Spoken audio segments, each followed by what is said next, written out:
It is my absolute pleasure to introduce our 2025 commencement speaker, a woman who has never been afraid to lead thoughtfully or to act boldly, Dr. Angela Duckworth.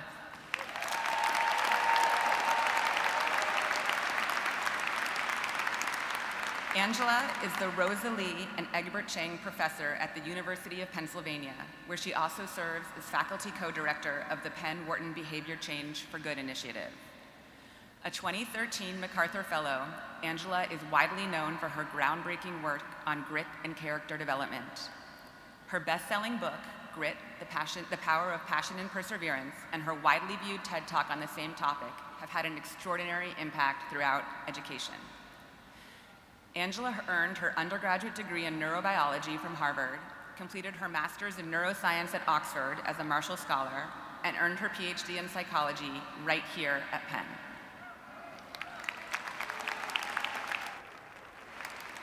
And Angela is one of us. Before becoming a researcher, Angela taught math and science in public schools in New York City, San Francisco, and Philadelphia. She founded a summer school for underserved youth and has advised organizations ranging from the World Bank to the NBA and NFL to Fortune 500 companies. And we are proud to count Dr. Duckworth among Penn GSE's secondary faculty. Importantly, Angela embodies the values we hold dear at Penn GSE, translating research into practice in ways that uplift learners and educators around the world. Please join me in welcoming Dr. Angela Duckworth.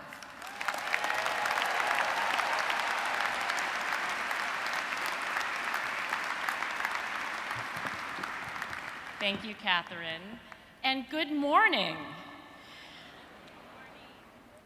Graduates, many of you moved many miles to come study at Penn, but I grew up in a town not far from here.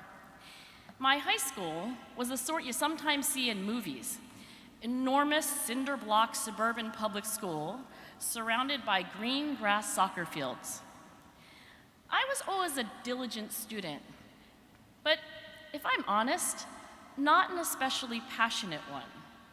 To me, the apogee of academic success was a straight A report card. I couldn't imagine reading a nonfiction book for fun, or staying up late to grapple with a difficult concept that wasn't on a test. Then something unexpected happened. Through the quirks of scheduling, I was assigned the same English teacher twice, once in my sophomore year, again in my senior year. I got a double dose of Mr. Carr. And with apologies to the many great educators that are among us today, I have to tell you, Mr. Carr was the very best teacher in the world. Many years later, when Mr. Carr retired, several of his students wrote him letters to express our gratitude. Here they are. And here's how I began mine. Dear Mr. Carr, it was in your class that I fell in love with words. I grew up to be a social scientist, not a writer, but when I write, I remember what you taught me.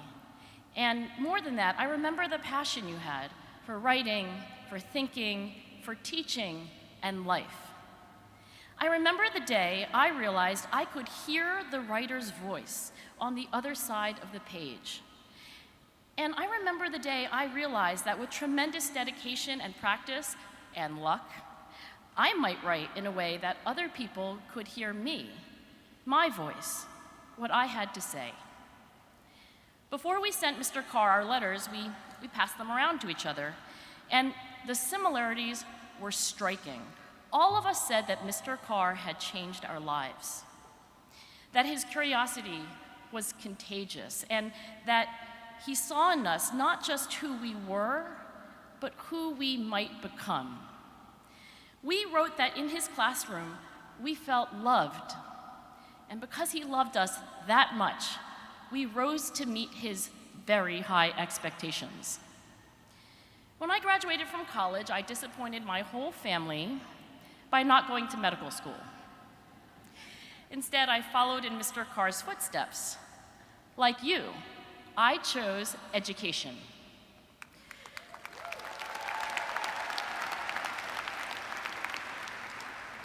one of my first jobs was as a high school teacher, and whenever I faced a difficult dilemma, it helped to ask, what would Mr. Carr do?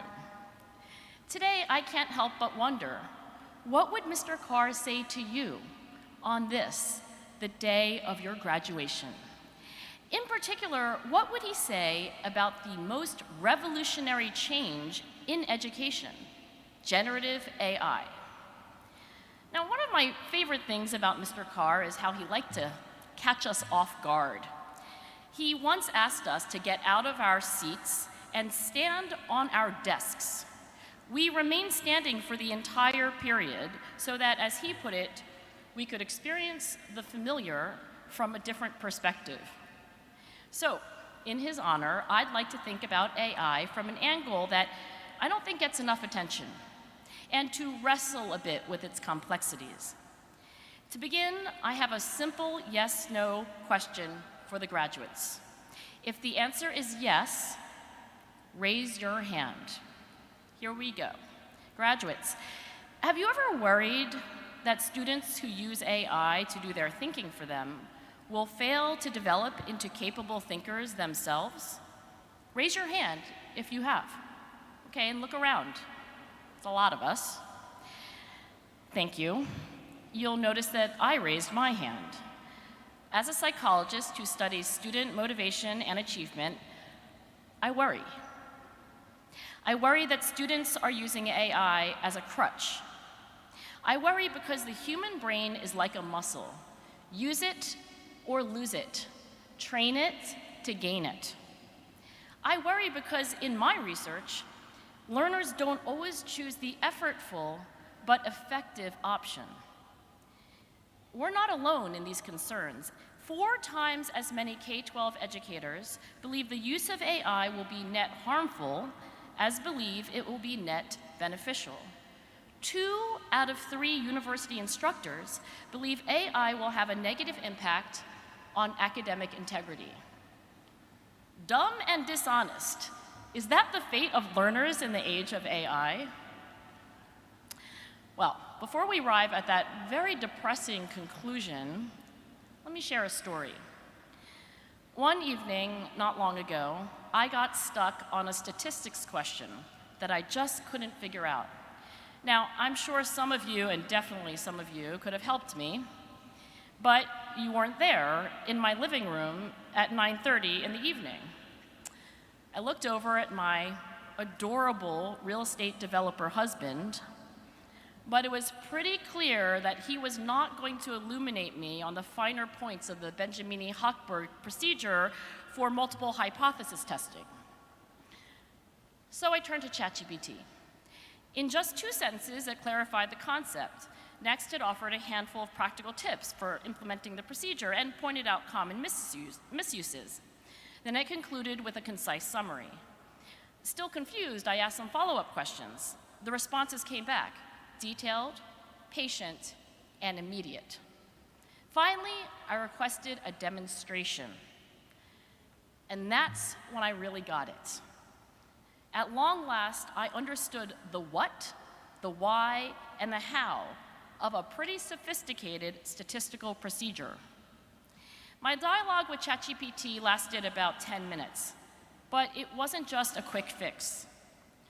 AI helped me reach a level of understanding that far exceeded what I could achieve on my own. Maybe one of you has had a similar experience. So, I have a second question, and I want you to be honest. I'm wondering if using AI has ever helped you in the way that ChatGPT helped me.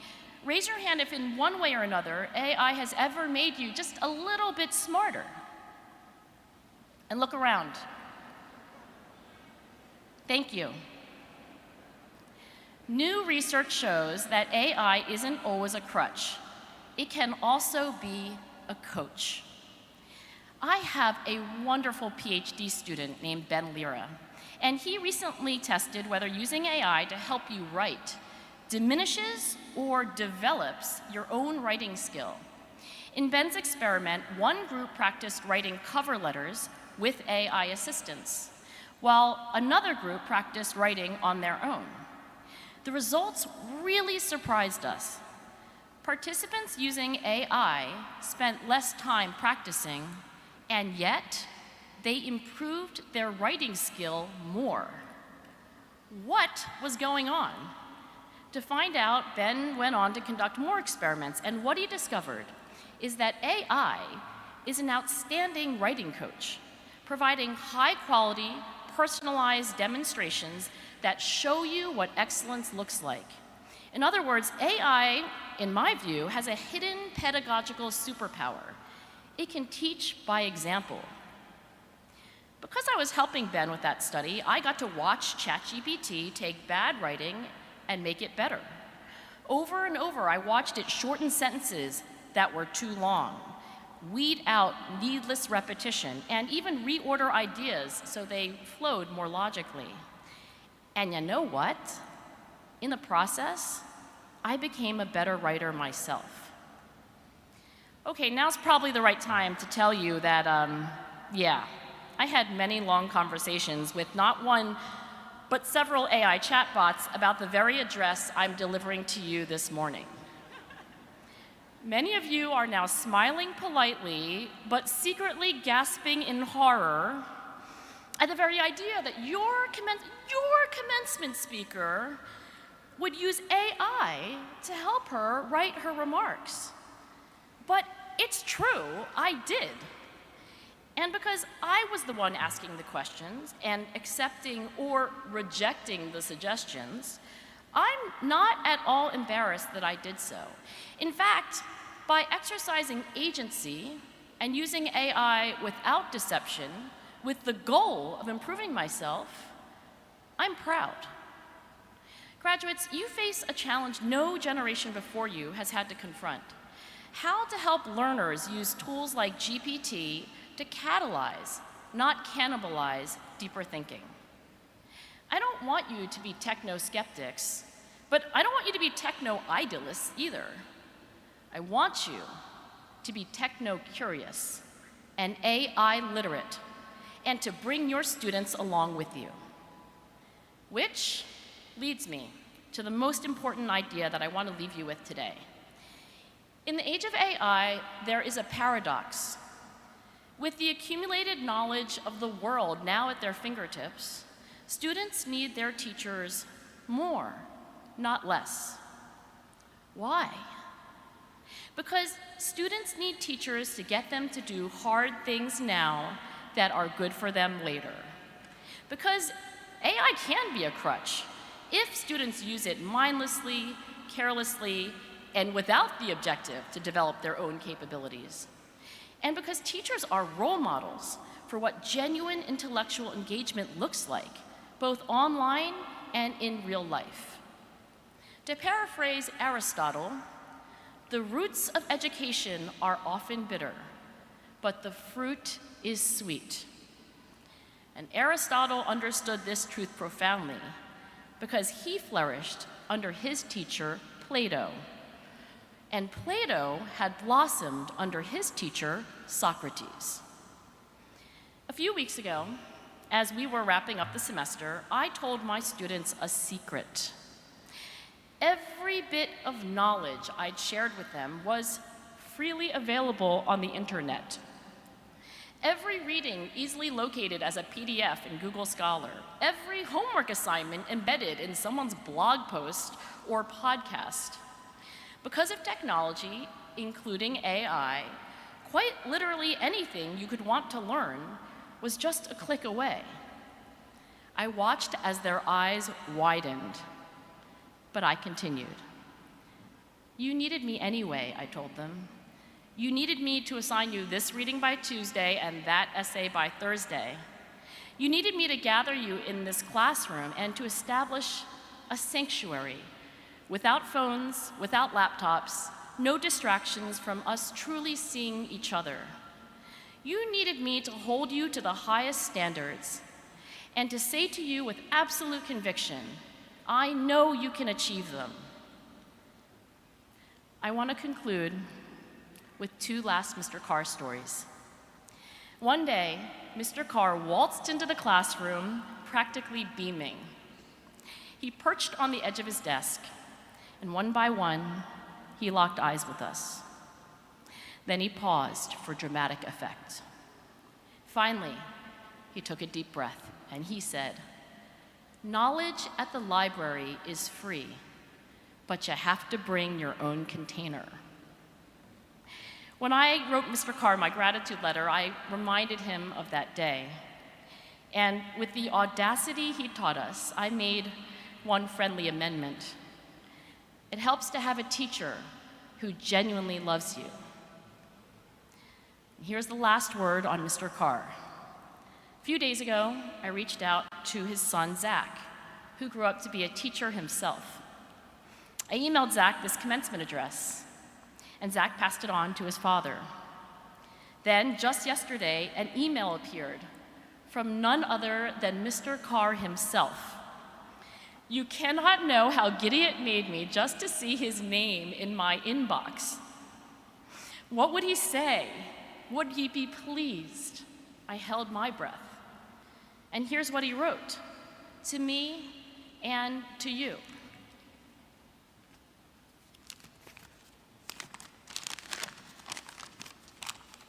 Angela, thank you so much for forwarding your Penn address. Your observations about AI are especially encouraging. I wrote to Zach recently about his decision to become a teacher, about how pleased and proud I am, and that there is no higher calling. I stand by that.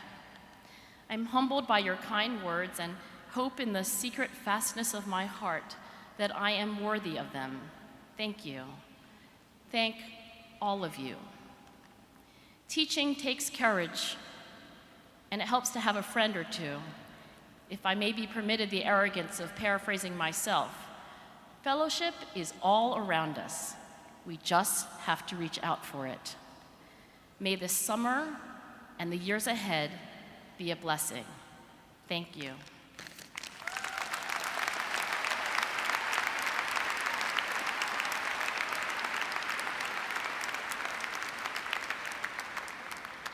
Thank you, graduates, for all you have accomplished and all you will accomplish in the service of your beloved students, your students, who in turn will never, ever stop loving you.